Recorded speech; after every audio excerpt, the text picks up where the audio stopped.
Muito bem, boa noite a todos, sejam bem-vindos. Estamos começando agora a nossa classe bíblica, nossa escola bíblica, e vamos fazer um paralelo muito importante entre as principais profecias da Bíblia e os acontecimentos dos nossos dias, para a gente poder entender melhor em que período da história estamos vivendo. A Bíblia tem um cronograma profético, né? A Bíblia tem um calendário profético, e é muito importante estarmos conectados, atentos a tudo que a Bíblia diz que estaria acontecendo em nossos tempos que antecedem a volta de Jesus. A volta de Jesus não pode ser para nós uma surpresa. Pelo contrário, os cristãos devem aguardar e apressar a bendita vinda do Senhor Jesus Cristo a essa terra, e é exatamente isso que as profecias bíblicas despertam em nós. As profecias bíblicas não têm o objetivo de despertar medo em ninguém, de despertar desespero em ninguém, mas a profecia bíblica tem o objetivo principal de gerar esperança dentro do nosso coração, convicção de que Deus está no comando da história, a certeza de que o melhor de Deus está por vir, por mais que nuvens negras aparentemente estejam cobrindo a nação, cobrindo o mundo, a gente entende que a palavra profética ela é certa, ela é assertiva, e ela realmente nos mostra que dentro de pouco tempo Jesus virá a essa terra, e é essa a nossa grande certeza, essa é a nossa grande alegria, sabermos que Jesus virá em breve para nos buscar. Então, é isso que nós aguardamos e também apressamos a bendita vinda do Senhor em glória e majestade. Bom, todos são muito bem-vindos, de maneira bem especial aí, pessoal da Igreja Adventista do Jardim Eulina, pessoal da Igreja também do Parque Via Norte, pessoal da Igreja do Santa Mônica, do Santa Bárbara, do Boa Vista, e todos vocês que estarão conectados assistindo esse vídeo, que vai ficar à disposição também nas nossas redes sociais aí, no YouTube, no Facebook. Deus abençoe de maneira muito especial cada um de vocês que aqui estão conectados. Lembrando o seguinte, que quando nós nos propusemos a fazer essa classe bíblica, a gente pensou em todas as pessoas que gostariam de ter acesso a esse estudo, a esse conteúdo, né? Então, nós pensamos em 3 horários especiais. Nós estamos tendo essa classe bíblica via Zoom todo sábado às 18 horas, para um grupo menor de pessoas. Oficialmente, esse é o horário oficial, começando às 19 horas. Então, congregando todos os membros das igrejas daqui, os amigos, os convidados também. E na terça-feira à noite temos outra classe bíblica, só que essa é bem mais tarde da noite. Ela começa ali 8h30 da noite, tá bom? Então, fica aí as 3 opções de horários. Nós temos um convidado aqui internacional, um amigo nosso, sempre nos acompanha, que é o André Pavani, diretamente do estado de Washington, nos Estados Unidos. Bem-vindo, André, Deus abençoe de maneira especial você aí e a sua família. Bom, quero convidar aqui o Adilson para abrir o microfone dele aí e fazer uma oração, Adilson, para a gente começar o estudo dessa noite, tá bom? Vamos orar então. Senhor Deus e Pai que estás nos céus, muito obrigado, Senhor, pelo dia de hoje que o Senhor nos concedeu. Muito obrigado pelas tuas bênçãos, o cuidado, a proteção em favor de cada um de nós. Vamos iniciar neste momento aqui a nossa classe bíblica. Queremos pedir que o Senhor conceda a cada um de nós que aqui estamos sabedoria, inteligência, para compreendermos o estudo desta noite. Que o Santo Espírito esteja com cada um de nós, nos abençoando, nos dirigindo, nos protegendo e nos guardando. Se conosco, Deus, nós te pedimos em nome de Jesus. Amém. Amém. Muito bem, Adilson. Estamos aqui conectados. Vocês estão conseguindo enxergar aqui essa tela ou não? Só para conferir aqui, muito bem. Ok, pessoal. Abram a sua Bíblia, então, aí, no livro de Daniel, no capítulo 3. Então, como estamos numa classe bíblica, vamos fazer de maneira bem dinâmica aqui com vocês. Daniel, capítulo 3, tá bom? Vai ser o texto básico que nós vamos estar lendo. Deixa eu pegar minha Bíblia aqui, você já pega a sua aí, tá? Se vocês tiverem alguma pergunta, podem colocar aí nos comentários, né, no bate-papo, e nós vamos interagindo e vamos conversando um pouquinho sobre essas perguntas. Bom, como a gente vai estudar as profecias, nós vamos começar com o livro profético mais importante, não que seja mais importante, mas o livro profético de maior impacto no Antigo Testamento, que é o livro de Daniel. E, posteriormente, nos estudos posteriores, nós vamos sempre estar fazendo um paralelo entre Daniel e Apocalipse para a gente entender o tempo que a gente está vivendo, tá bom? Então, abra aí, Daniel capítulo 3, eu já abri minha Bíblia aqui. Daniel capítulo 2, nós estudamos na semana passada, tá bom? Em Daniel capítulo 2, vocês sabem, o rei Nabucodonosor teve um sonho importante e ele não sabia nem o sonho e nem a sua interpretação do sonho. Aqui está o sonho que Nabucodonosor teve, vocês estão vendo aqui a estátua, né?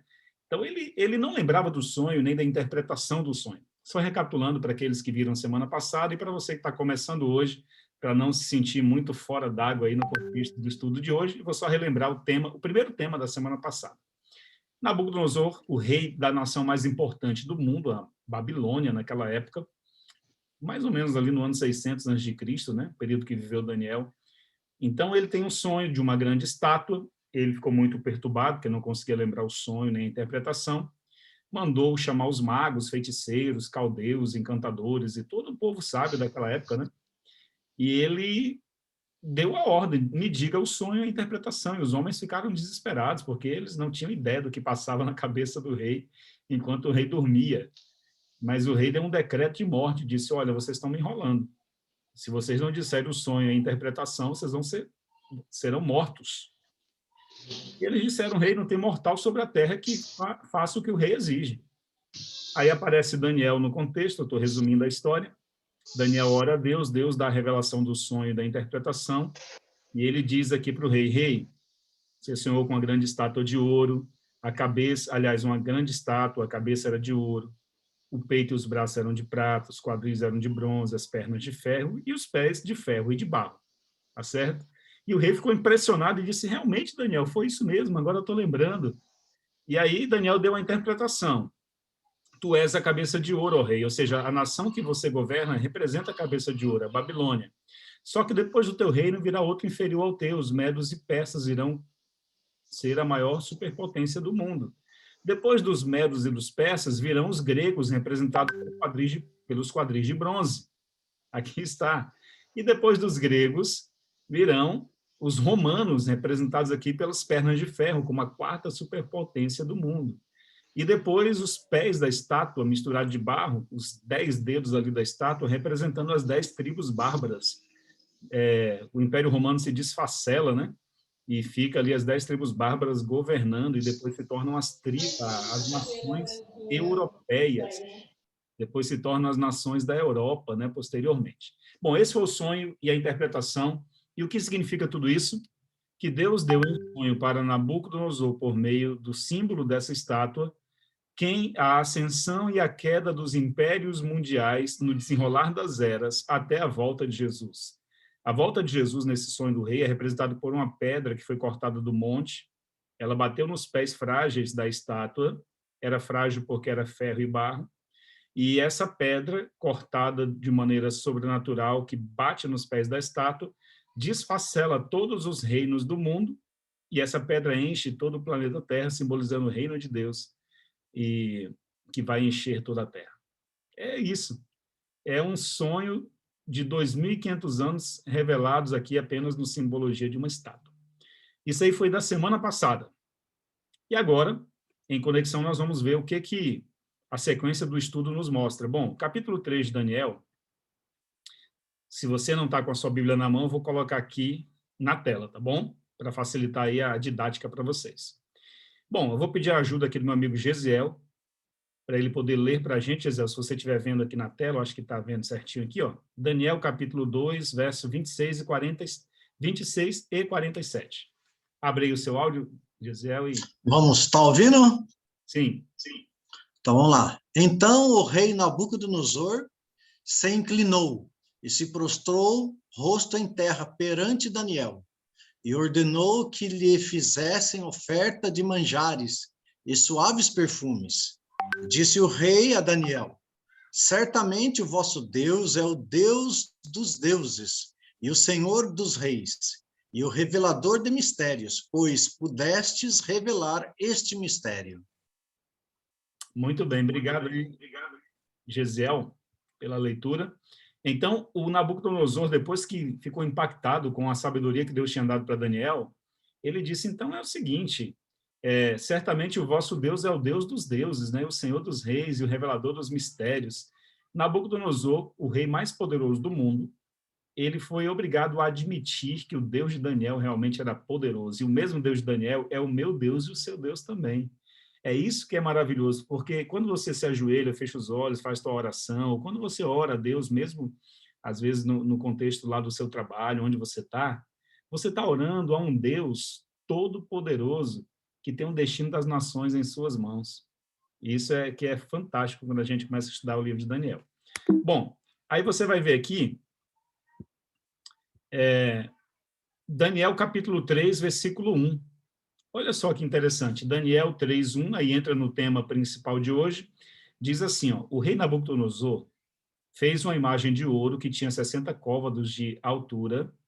Vamos traduzir logo 60 côvados na medida de hoje, que seria aproximadamente 30 metros, tá bom? Mas sendo mais preciso, 27 metros. Então, 60 côvados, 27 metros era o tamanho dessa estátua. E 6 côvados de largura, vamos colocar mais ou menos aí 2 metros, 3 metros, vamos arredondar para 3 metros. Então, era uma estátua gigantesca, de quase 30 metros. Ele diz que levantou-a no campo de Dura, na província da Babilônia. Capítulo 3 mostra, o capítulo 2 encerra com o sonho de uma grande estátua, só que com metais diferentes que dividiam a estátua. O capítulo 3 começa com uma estátua toda de ouro. E isso me chama muita atenção no contexto do estudo de hoje.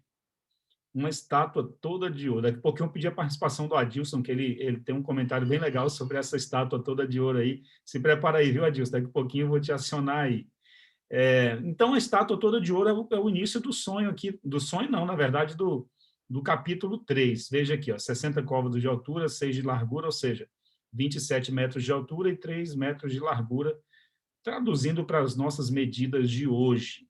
É uma estátua gigante, você está vendo aqui ela aqui do lado? Ó, toda de ouro. Então, veja, com que objetivo o rei fez essa estátua? Então, o verso 2 vai nos dar uma luz sobre que objetivo o rei fez essa estátua. Adilson, lê para a gente aqui, por gentileza, Adilson, liga teu áudio aí e lê para a gente aí. 3, verso 2. Depois convocou os sátrapas, os prefeitos, os governadores, os conselheiros, os tesoureiros, os juízes, os magistrados e todas as autoridades provinciais para assistirem à dedicação da imagem que mandara erguer. Uau. Eu li aqui na minha tradução da Bíblia na linguagem de hoje. E o verso 3, Adilson, vai lá, no 3. Assim, todos eles, sátrapas, prefeitos, governadores, conselheiros, tesoureiros, juízes, magistrados e todas as autoridades provinciais se reuniram para a dedicação da imagem que o rei Nabucodonosor mandara erguer e ficaram em pé diante dela. Olha, interessante. Mais um pouquinho aqui, ó. Lê agora o verso 4 e 5. 4 e 5. Então o arauto proclamou em alta voz: esta é a ordem que lhes é dada, ó homens de todas as nações, povos e línguas. Quando ouvires o som da trombeta, do pífaro, da citra, da harpa, do saltério, da flauta dupla e de toda espécie de música, prostrem-se em terra e adorem a imagem de ouro que o rei Nabucodonosor ergueu. Uau, então aí... e o verso 6, só para fechar, Deus, desculpa, verso 6, só para a gente entender o final. Quem não se prostrar em terra e não adorá-la, será imediatamente atirado numa fornalha em chamas. Uau, então olha que interessante a leitura que o Adilson fez. Veja, o rei mandou, o capítulo 3 de Daniel começa com a gigantesca estátua de ouro que o rei Nabucodonosor, só para vocês entenderem, Nabucodonosor era o rei do mundo inteiro. Naquela época existia uma superpotência mundial, era mais ou menos hoje como os Estados Unidos, que é a maior superpotência do mundo. A grande diferença é que Nabucodonosor era o rei dos reis. Ele mandava no mundo todo. Ele era a autoridade política do mundo inteiro. E o governo dos Estados Unidos hoje não é, embora seja a maior potência do mundo. A única diferença é essa. Agora, veja, o rei manda fazer uma grande estátua, e essa estátua, agora vem uma ordem para adorar a estátua, e quem não adorasse a estátua deveria ser morto. Essa era a ideia. Todos os instrumentos iriam tocar, e agora, quem não adorasse seria morto. Adilson, você fez um comentário bem interessante um dia desse, a gente estudando sobre isso, a questão dessa estátua, enfim. Lembra aí para a gente o que você comentou naquele dia.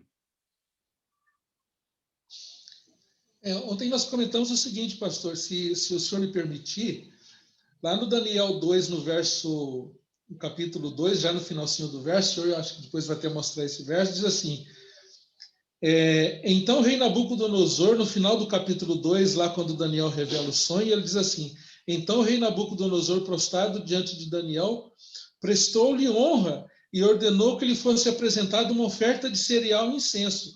O rei disse a Daniel, não há dúvida de que o seu Deus é o Deus dos deuses, o Senhor dos reis e aquele que revela mistério, pois você conseguiu revelar esse mistério. É interessante que lá no sonho, a cabeça era de ouro, né? E agora o rei ele faz uma estátua toda de ouro. Então a gente vê o quê? Que ele, Nabucodonosor, na realidade, ele representava aquela estátua. E quando as pessoas se dobrassem diante da estátua, na realidade eles estavam se dobrando diante do rei, né? Porque o rei, e ele já esquece rapidamente daquele que ele falou. Ele disse, não há dúvida, Daniel, de que o seu Deus é o Deus dos deuses. E agora ele faz uma estátua dizendo, não, eu sou o Deus, né? Porque todo ele agora faz a estátua inteira de ouro. E ao ele fazer isso, ele reconhece agora, ele diz o seguinte, não, na realidade eu sou Deus, e aquilo que o Deus de Daniel falou, eu não aceito, né? Na realidade, a estátua de ouro representava o próprio Nabucodonosor, e ao se curvar diante da estátua, eles estavam se curvando diante do rei, não é isso? Isso é interessante, Adilson, seu comentário aí, porque assim, ó, você vê na imagem aqui que tem 3 jovens em pé quando todo mundo está prostrado. A ordem era para se prostrar, não era nem ajoelhar. Prostrar tem a ver com você colocar a cara na terra mesmo, num sinal de... o ser humano não consegue se abaixar mais do seu nível do que prostrando-se, deitando-se na terra, com o rosto no chão. Então, essa era a ideia do rei. Ele não queria ser só a cabeça de ouro, ele queria ser a estátua inteira de ouro. Ele queria que o reino dele nunca tivesse fim. Só que 3 jovens em pé numa planície chama atenção. E o decreto era de morte para quem não adorar. Então, você imagina o que vai acontecer com esses 3 jovens aqui que decidiram não adorar a ordem, não obedecer a ordem que o rei deu. Olha que impressionante aqui, que impactante. Vamos entender um pouquinho o quadro completo, então. Veja, em primeiro lugar, um soberano poderoso, governante do mundo inteiro, que tem um poder político, que tem o poder do exército na mão. Segundo lugar, uma imagem falsa é levantada para a adoração. Em terceiro lugar, uma adoração forçada. Ou seja, se você não adorar, você vai ser morto. Então, adoração forçada.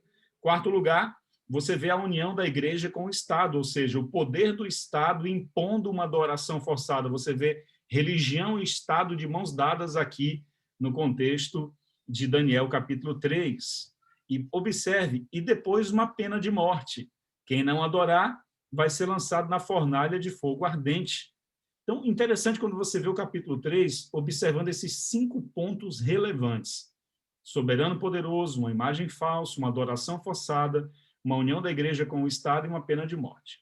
A pergunta é, será que esse quadro, será que essa situação vivida pelos amigos de Daniel poderá voltar a cumprir-se nos nossos dias? Em tempos de liberdade religiosa, tempos que a Constituição brasileira ou a Constituição norte-americana, vamos pegar só como exemplo, protege os direitos de cultos, direitos de liberdade de religião, enfim. Será que nesse tempo também vai se levantar um soberano poderoso que vai colocar uma imagem falsa de adoração, vai forçar a adoração e a consciência das pessoas, quebrando a própria constituição da nação, e vai unir de novo igreja com Estado, e vai aplicar pena de morte para quem não adorar e quem não seguir os ditames. Será que isso é possível mesmo? Isso aqui é uma pergunta muito importante para a gente refletir, pessoal. Tá certo? Vamos ver aqui alguns paralelos que vão abrir nossa mente para a gente entender que, se aconteceu no tempo de Daniel, existe uma possibilidade de acontecer agora também. Tá bom? Eu vou só lembrar para vocês, na época de Elias, o profeta Elias, lá mais antigo do que Daniel, aconteceu algo muito interessante. Um soberano poderoso, no caso, o rei Acabe. Ele era o soberano sobre a nação de Israel. O soberano rei Acabe, ele se une com uma mulher chamada Jezabel. Então, nós vemos um poder político representado por Acabe se unindo com uma religião pagã representada por Jezabel. Igreja e Estado, Estado e religião pagã juntos. Quando uma religião pagã apostatada se une com o poder político e faz uma fusão, o resultado em toda a história, quando isso aconteceu, foi perseguição aos fiéis e às minorias que queriam servir a Deus. Isso aí é inevitável. No tempo de Elias foi assim. No tempo de Daniel foi assim. No tempo de Jesus, ali no tempo de Jesus foi assim também. João Batista e tudo mais, no primeiro século. Afinal, os discípulos foram mortos por uma fusão assim também de poder de Estado misturado com religião e tudo. Agora, vamos avançar um pouquinho mais. Se vocês forem tendo perguntas e tudo, pode ir anotando aí nos comentários. O Gesiel e o Adilson estão bem atentos aí às perguntas, eles, daqui a pouquinho eles podem interromper e fazer alguma pergunta, algum acréscimo, tá bom? Muito bem. A pergunta é, isso poderia acontecer novamente ou só foi há 2.500 anos atrás, no tempo de Daniel? Vamos ver se tem alguma resposta sobre isso? Bom, para a gente entender melhor essa pergunta e ver os paralelos, a gente precisa entender que Daniel e Apocalipse são os dois livros mais relevantes de profecias na Bíblia, mais completos, vamos dizer assim. Embora Daniel não tenha convivido com João, que escreveu o Apocalipse, eles são de épocas diferentes da história, eles escreveram coisas que se complementam, porque o Espírito Santo foi o mesmo que inspirou os dois. Então, veja, Apocalipse 13, versículo 11 a 18, nós vamos estudar depois só sobre Apocalipse 13. Hoje não vai dar tempo, mas o importante é você entender o seguinte. Fazendo um paralelo entre Daniel 13 e Apocalipse 13, nós vamos ver em Daniel 3 e Apocalipse 13 um poderoso soberano, ou seja, um poder político soberano sobre a terra, uma imagem falsa sendo levantada. Só um detalhe, Daniel 3 aconteceu lá no tempo de Daniel. Apocalipse 13 é uma profecia para os nossos dias que antecedem a volta de Jesus a essa terra. Só para vocês ficarem atentos que Apocalipse 13 está dizendo que algo semelhante ao que aconteceu no tempo de Daniel vai acontecer hoje também. Um poderoso soberano que se levanta sobre a terra, uma imagem falsa de adoração, uma adoração forçada, certo?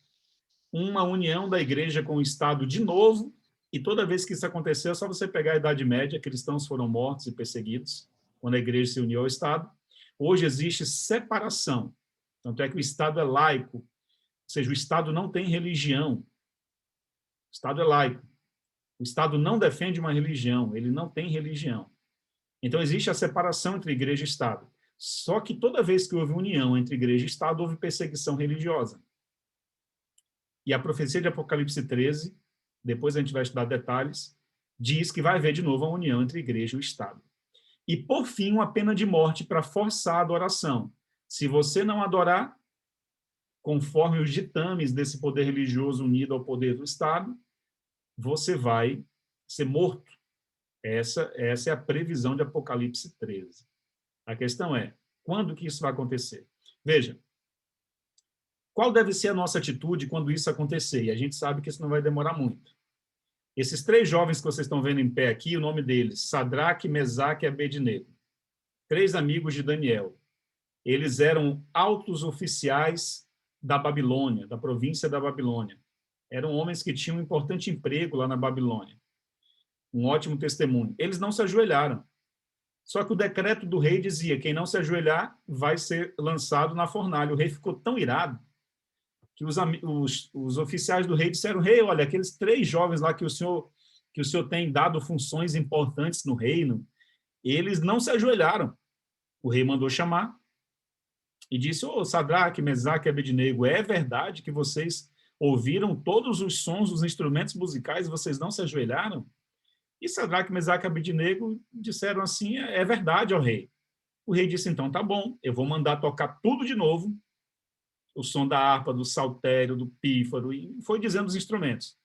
E quando tocar de novo, vocês vão ter uma segunda chance para se ajoelhar e adorar a estátua. Aí os amigos de Daniel, olha que incrível aqui, ó. Os amigos de Daniel responderam o seguinte, eu vou colocar aqui na tela para vocês. Olha o que eles respondem aqui, ó. Vou puxar aqui para cá. Daniel, capítulo 3, se você estiver acompanhando na Bíblia, mas está aqui na tela também, ó. Gesiel, lê para a gente, Gesiel. Você está aqui na minha primeira tela, eu estou te vendo aqui, por gentileza. Vamos ler. Esses foram bem corajosos, hein? Olha só o que eles falaram. Responderam Sadraque, Mesaque e Abednego ao rei: ó Nabucodonosor, quanto a isto, não necessitamos de te responder. Se o nosso Deus, a quem servimos, quer livrar-nos, ele nos livrará da fornalha de fogo ardente das tuas mãos, ó rei. Se não, fica sabendo, ó rei, que não serviremos a teus deuses, nem adoraremos a imagem de ouro que levantastes. Uau! Que coragem! Forte, Gesiel, forte demais, né? A coragem que esses jovens tiveram acaba servindo de motivação e modelo para que, quando essa situação de novo acontecer em nosso tempo, nós já temos modelos na Bíblia de pessoas que foram fiéis e resistiram. Ou seja, para Daniel e para os seus amigos, eles não tinham muitas referências no passado de pessoas que entregaram a vida pela fidelidade a Deus, mas hoje nós temos.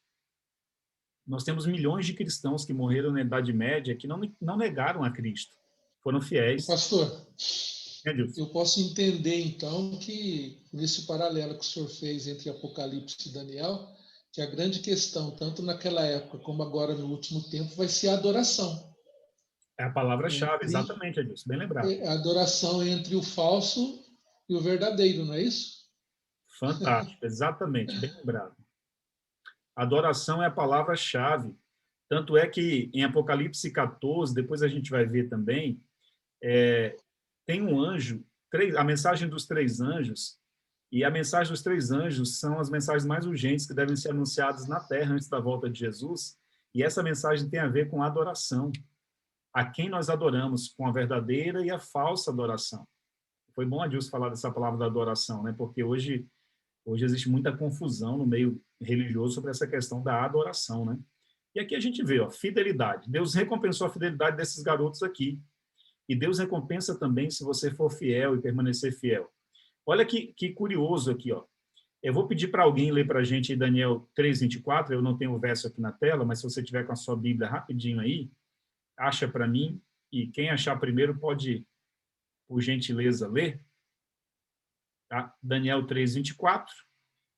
Eu vou mexer com a Madá. A Madá está bem quietinha aqui, achando que eu não estou vendo ela. Mas eu estou. Madá, se você puder abrir teu áudio e ler para a gente, Daniel 3:24. Já está aberto, já. Aberta. 24. Então o rei Nabucodonosor se espantou e se levantou depressa e disse aos seus conselheiros: não lançamos nós 3 homens atados dentro do fogo? Responderam ao rei: é verdade, ó rei. 25? Isso. Disse ele: eu, porém, vejo 4 homens soltos que andam passeando dentro do fogo, sem nenhum dano. E o aspecto do quarto é semelhante ao filho dos deuses. Ok, obrigado, Madá. Então, o que o rei fez? O rei ficou tão irado, vocês conhecem muito bem a história, e está sendo legal porque alguns estão relembrando essa história bíblica. O que o rei fez? Ele ficou tão irado com a ousadia desses jovens em não se ajoelhar, porque, veja, é uma desmoralização para o rei mais poderoso do mundo, manda todo mundo se ajoelhar, os altos oficiais do império, e agora 3 garotos decidem ousadamente não se ajoelhar. Então, o rei, para manter a sua moral, ele manda jogar os jovens na fornalha. A Bíblia diz um detalhe que eu acho curioso, que os homens fortes do rei, do exército do rei, pegaram os jovens para jogar na fornalha, e a fornalha estava aquecida 7 vezes mais. Esses homens que jogaram os jovens na fornalha, eles morreram por causa da tentativa, da temperatura da fornalha, e os jovens foram jogados lá dentro. Aconteceu alguma coisa com esses jovens. A corda que mantinha eles presos queimou, diz a Bíblia. A roupa não cheirava fumaça, e um quarto ser caminhava entre eles. Isso aqui me impacta demais. Quando eu vejo essa história, eu consigo visualizar isso. O rei ficou tão impactado, na visão pagã do rei, ele diz assim, ó, e o quarto ser é semelhante ao filho dos deuses. Na visão do rei, era um filho dos deuses. A gente sabe que era Jesus Cristo ali, antes da encarnação dele, é Jesus no Antigo Testamento, dizendo assim, filhos, não fiquem preocupados, porque se eu não livrar vocês da fornalha, eu livro vocês na fornalha. Ou seja, Jesus não prometeu que iria nos livrar de todas as tribulações e tempestades da vida da gente, mas ele prometeu, eu estarei contigo todos os dias até a consumação dos séculos. Foi isso que ele prometeu para você e para mim. Ele disse assim, filho, no mundo vocês vão ter aflições, mas tenham bom ânimo, eu venci o mundo. Então, esses garotos foram jogados na fornalha ardente. Eles disseram, rei, se o nosso Deus quiser nos livrar, ele vai nos livrar. Se ele não quiser nos livrar, fica sabendo que nós não vamos adorar a tua estátua. Ou seja, esses jovens estavam simplesmente declarando assim, para nós, se a gente viver, a gente vive para Deus. Se a gente morrer, a gente morre para Deus, de sorte que quer vivamos ou morramos, somos do Senhor. Romanos 14, 8. Era isso que eles diziam claramente. Que fidelidade. Talvez eu estou falando para alguém aqui, nesse grupo, e eu não estou conseguindo ver todo mundo, eu só vejo aqui, ó, o Adilson, o Gesiel, a Madá e o Jadi. Mas nós temos várias pessoas participando aqui da classe. No meu quadro só aparecem essas pessoas, mas temos mais. A Taninha está por aqui, temos várias outras pessoas. Veja, a irmã do Júnior Tognetti está aqui também, bem-vinda. Qual é a mensagem de Deus para você nessa nova semana? Filhos, se as notícias forem as melhores da semana, fica tranquilo. Eu vou estar contigo nas boas notícias. Não deixa isso subir a tua cabeça. Coloca o pé no chão e me agradece. Celebra comigo as vitórias. Mas se as notícias não forem boas, se vier tempestade, se vier tribulação, se vier fornalha, se vier diagnóstico negativo, não tenha medo. Eu vou estar contigo em todos os momentos. Nós não estaremos sozinhos. E não estamos sozinhos. Foi isso que aconteceu com esses garotos aqui. Nós vamos encerrar já o estudo com esse texto. Olha que texto fantástico aqui, ó. Texto maravilhoso. Eu vi que a Taninha está aqui. Taninha, você pode ler para a gente esse texto que está na tela, Isaías 43, 2, por gentileza? Abre aqui o teu áudio para a gente poder te ouvir. Muito bem. Isaías 43, 2, a Taninha vai ler para a gente. Quando passares pelas águas, eu serei contigo. Quando pelos rios, eles não te submergirão. Quando passares pelo fogo, não te queimarás, nem a chama arderá em ti. Uau, fantástico. Obrigado, Taninha, pela leitura. Eu gosto muito, muito desse texto, porque é Deus dizendo assim, filhos, quando passar pelas águas, pelo fogo, pelas chamas, eu vou estar contigo. Não te assombres, não tenha medo, eu vou estar do teu lado. Eu sou o teu Deus, eu te fortaleço. Então, essa é uma promessa maravilhosa para a gente começar essa semana aí na presença do nosso Deus. Tá bom? Deus abençoe vocês de maneira muito especial. Não esqueçam, a mesma situação que Daniel, que os seus amigos viveram no passado, segundo Apocalipse 13, nós vamos ver depois detalhes para a gente entender melhor a profecia de Apocalipse 13. Mas, segundo Apocalipse 13, nós vamos voltar a viver essa mesma situação que eles viveram no passado. Agora, o mais importante é a gente estar firme com Deus. Porque se a gente estiver firme com Deus, Ele vai tirar o medo do nosso coração. A Bíblia diz que o verdadeiro amor lança fora o medo. Deus sabia que a gente ia ter medo, tanto é que tem 366 versos na Bíblia dizendo assim, ó, não temas, porque eu estou contigo. É Deus falando diretamente com seus filhos. Um verso para cada dia do ano, incluindo os anos bissextos. 366 versos dizendo não temas. Deus sabia que todo dia você ia sentir medo. Medo de alguma situação. O medo foi a primeira atitude psicológica do ser humano logo após o pecado. Quando Adão e Eva pecou, eles se esconderam. Aí Deus disse assim, Adão, onde estás? Aí Adão assim, Senhor, eu tive medo e me escondi. Primeiro sentimento que teve Adão e Eva foi o medo. Aí Deus disse assim, filho, não tenha medo. Não corra do seu pai, corra para o seu pai. Às vezes, quando a gente erra, devido à nossa criação com pais, muitas vezes, que foram mais duros com a gente tinha tendência de correr dos nossos pais. Com Deus não é assim. Não corra de Deus, corra para Deus. Ele está com os braços abertos para te receber. Amém? É esse Deus que entra na fornalha, é esse Deus que faz um soberano mundial, como Nabucodonosor, declarar no final do capítulo 3 e dizer assim, para todas as nações, tribos, povos e línguas, eu promulgo um novo decreto. Aquele que falar uma palavra contra o Deus de Sadraque, Mesaque e Abednego vai ser morto e vai ter as casas despedaçadas.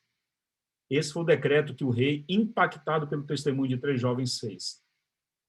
Aí sabe o que eu penso aqui, Gesiel, Adilson, Taninha, Madá e Jadir, todos vocês estão aqui com a gente, sabe o que eu penso? O testemunho de 3 garotos, o exemplo desses 3 garotos, fez com que um líder mundial promulgasse um decreto que influenciou o planeta inteiro a seguir o Deus de Daniel e o Deus de Sadraque, Mesaque e Abednego. Às vezes a gente acha que o nosso testemunho pessoal ele é tão pequenininho que ninguém está vendo. Mas veja, Deus colocou esses garotos numa posição. Se eles não tivessem sido lançados na fornalha ardente, o testemunho deles não teria tido um impacto global. Então, porque Deus permitiu que eles fossem lançados lá na fornalha, o testemunho deles teve um impacto mundial. Às vezes, Deus permite que a tribulação venha na vida da gente, que é para, por meio dessa tribulação, outras pessoas serem salvas e serem alcançadas.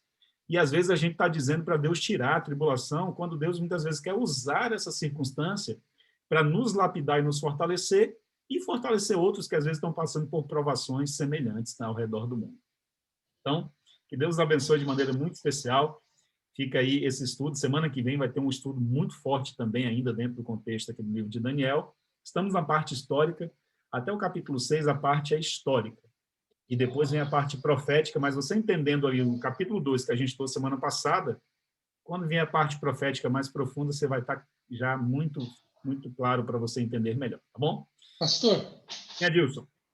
Antes do senhor terminar, eu fui impressionado aqui com uma coisa que, não sei, eu vou partilhar. Eu queria também falar da bondade de Deus com Nabucodonosor. Às vezes, nós perdemos a paciência com as pessoas, né? Nós queremos que as pessoas já aceitem, já se tornem, já aceitem a verdade logo na primeira. Deus deu um sonho maravilhoso para Nabucodonosor, conforme a gente estudou. Ele fez uma declaração bonita no final do capítulo 2. Deus poderia falar o seguinte, eu não quero mais saber desse Nabucodonosor, não. Porque às vezes a gente fala da fé dos 3 jovens, mas também do amor de Deus pelo pecador, não é verdade? Ele poderia ter perdido a paciência. Então, por isso, a paciência de Deus, a longanimidade de Deus com Nabucodonosor, dando a ele mais uma oportunidade, não é verdade? Então, Deus, ele ama o pecador, né? Independente. Às vezes a gente não vê a paciência de Deus com o pecador. E eu lendo aqui hoje e ontem também, eu pensei nisso, a paciência, o amor de Deus com o pecador, dando a ele toda a oportunidade possível, porque, na realidade, o capítulo 3 é uma nova oportunidade que Deus está dando. A gente enfatiza a fé dos jovens, mas também uma nova oportunidade que Deus está dando aqui a Nabucodonosor, ele vai dar outra, certamente o senhor vai estudar. Então, o amor de Deus pelo pecador realmente não tem tamanho, não é verdade? Extraordinário, extraordinário. Eu vi aqui que o Jadir fez um comentário aqui no bate-papo, bem interessante, que me fez lembrar de fazer um comentário final aqui.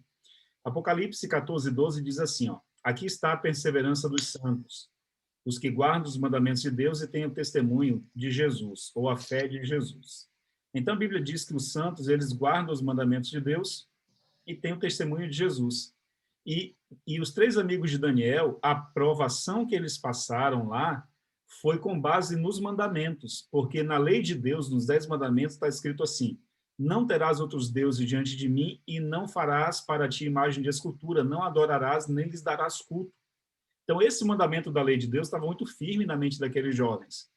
Então, quando o rei manda levantar uma grande estátua, os jovens simplesmente tinham esse princípio no coração da lei de Deus e disseram: não, peraí, nós não vamos quebrar a lei de Deus, os mandamentos de Deus, para obedecer o mandamento de um ser humano. Então, olha que interessante. Apocalipse 14:12 diz que os santos guardam os mandamentos de Deus. Significa que a lei de Deus, os 10 mandamentos, estavam em vigor nos dias de Daniel e dos amigos dele, e estão em vigor hoje também, porque Apocalipse 14:12 é uma profecia para todas as gerações futuras. Então, a lei de Deus ainda está em vigor hoje, incluindo o 4º mandamento, que requer observância ali do sábado. Por que eu menciono no sábado? Porque é um mandamento esquecido pelo cristianismo. Sim, Gesiel? Eu acho interessante também, pastor, porque quando a gente pensa, pô, será que se eu tivesse ali, eu teria a mesma firmeza que eles tiveram, né? Eu acho que é interessante porque o nosso crescimento espiritual, ele é gradativo, né? E Deus não permite uma prova maior do que nós podemos suportar. Então, eles estavam com a vida espiritual já bem firmes, alicerçada, então por isso que Deus permitiu, né? Então, também isso é uma segurança para nós, né? Porque nós não sabemos o dia de amanhã, qual a prova que eu vou passar, qual a prova que cada um aqui vai passar, mas se nós a cada dia buscarmos a Deus, a obediência, sermos firmes, se tivermos que passar por uma prova, podemos ter a certeza de que Deus estará conosco, nos dando a certeza da vitória, né? Então, eu acho que isso é muito legal e é confortante até para cada um de nós. Fantástico, é isso mesmo. O Gesiel lembrou bem aqui. Deus não dá nenhuma prova que a gente não tenha a capacidade de suportar. Ele nos dá também o poder para suportar. Então, às vezes, a gente está passando uma tribulação e parece que a gente está sem fôlego, né? Não consegue mais aguentar aquela pressão. Entenda, Deus ele vai carregar o fardo quando esse fardo se torna pesado demais para a gente carregar sozinho. E ele propõe até uma troca. Ele diz assim, ó, filho, se o teu fardo está pesado, vamos trocar? Leva o meu fardo que é leve e passa o teu fardo que é pesado para mim. Então, ele propõe uma troca, Jesus, né? Como é que a gente faz isso? Através da oração, quando você se conecta com Deus em oração, estudando a Bíblia, psicologicamente, porque esse fardo não é literal, não é um saco de cimento que você está carregando nas costas, é um fardo psicológico, uma pressão na mente, é a tribulação, o coração está pesado, a mente está angustiada. Então, Jesus propõe uma troca. Como que a gente troca um fardo que não é palpável, que eu não consigo segurar esse fardo? É através da oração mesmo. Quando você se conecta com Deus e rasga o coração para ele, diz: Deus, olha esse fardo aqui, essa tribulação aqui, eu não aguento mais carregar sozinho, me ajuda. E aí é onde ele consegue nos dar a paz que excede todo entendimento, e a gente consegue ter paz mesmo no meio da tempestade. E era isso que esses jovens tinham. No meio da fornalha, eles estavam tranquilos, porque sabiam que Deus estava com eles.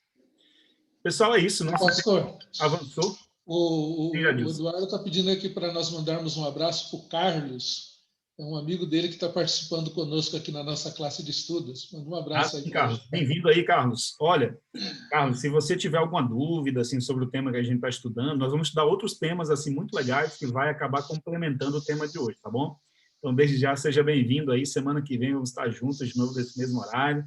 Então, fica aí a nossa saudação especial para o Carlos aí. A Taninha está assistindo de novo aqui com a gente, já assistiu ontem, né, Taninha? E com certeza aí já está relembrando, né, o tema de ontem, quem sabe relembrando alguns detalhes que passou por alto, né? E a Taninha já está apta aí para ensinar depois, né, Taninha? Com 2 aulas dessa aí. Muito bom. Pessoal, Deus abençoe vocês, viu? Muito bom a gente ter estado juntos. Ah, o irmão Abidiel quer falar aqui? Irmão Abidiel, diga aí. Oremos. Pai bondoso, nosso Deus, muito obrigado, Senhor, porque podemos estudar sobre essa impactante história de Daniel capítulo 3, que nos mostra um exemplo de fidelidade desses jovens, ousadia, fé no Senhor e as recompensas que o Senhor deu a eles por eles serem tão fiéis a ponto de testemunho deles quebrantar o coração do rei mais poderoso do mundo naquela época. Usa a nossa vida também, nos dá fortaleza para que a gente possa passar com fé os momentos difíceis que temos na nossa vida, que teremos também pela frente. Toma-nos em tuas mãos, conforta ali os vizinhos, do irmão Abdiel, para que eles sintam a tua paz nos corações nesse momento de luto e de dor. Em nome do Senhor Jesus. Amém. Muito bem, pessoal. Deus abençoe vocês. Uma ótima semana, viu? Tchau, tchau.